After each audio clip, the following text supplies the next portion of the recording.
የእግር ኳሱን ንጉስ ለማየት የከፈሉት ህንዳውያን ጉድ ተሰሩ። የእግር ኳሱን ንጉስ የእግር ኳስ ውበት ሞናሊዛውን ሊዮኔል አንድሬስ ሜሲን ማየት የማይጓጓ የእግር ኳስ አፍቃሪን ማግኘት ከባድ ነው።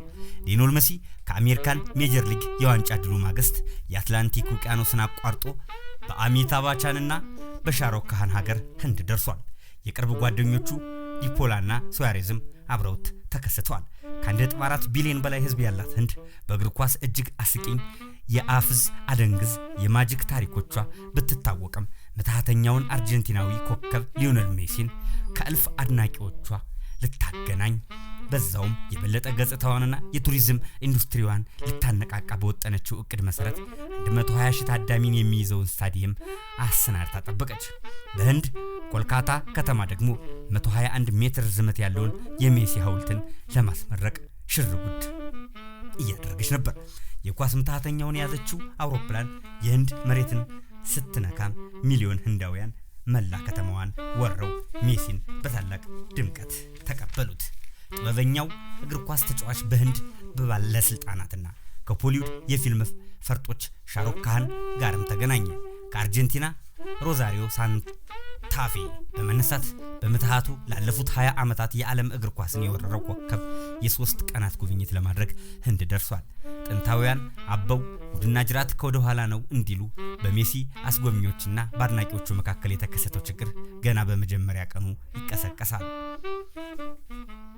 በሳልት ሌክ ስታዲየም በተአምሩ ምክንያት በአድናቆት ጨርቅ እያስጣለ በደስታ ያስፈነጠዛቸውን የሚወዱትን ኮከብ በህይወት ዘመናቸው አንዴ እንኳን ባይናቸው ለመመልከት ከ1900 ኪሎ ሜትሮች በላይ አቋርጠው ያላቸውን ነገር ሁሉ አስይዘውና ሸጠው የቀጣይ ደሞዛቸውን ተበድረው የሰርግ ቀናቸውን ጭምር ሰርዘው $130 መግቢያ የተተመነበትን ትኬት ከጥቁር ገበያ ላይ ከ$1500 በላይ ትኬቱን ተሻምተው ገዝተው በስታዲየሙ የተሰበሰቡት ህንዳውያን የእግር ኳስ ቤተሰቦች ግን ብዙ መስዋዕትነትን በከፈሉት ምኞታቸው ላይ ቀዝቃዛዋ በቸለሰበት አዘጋጅ ተቋሙ ላይ የእሳት ቁጣቸውን አሰምተዋል።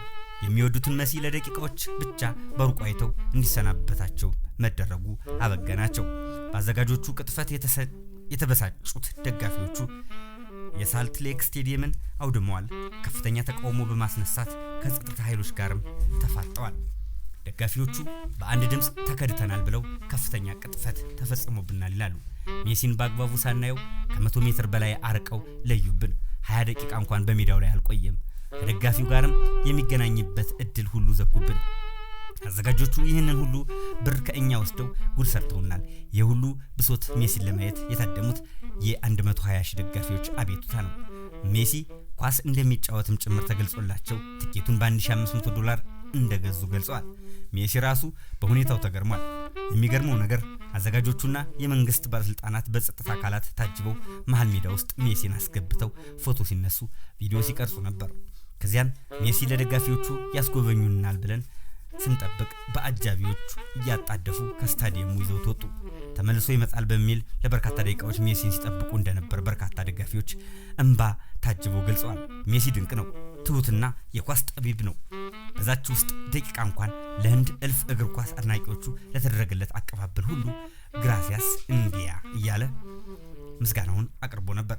በዚህ ጊዜ ሜሲ በሚሉ ድምጾች በአድናቆት በደስታና በእንባ ጭምር የቀለጠው የሳልት ሌክ ስታዲየም በፍጥነት ወደ ጦር አውድማ ተቀየረ። የዛሬውን በዚህ አበቃን።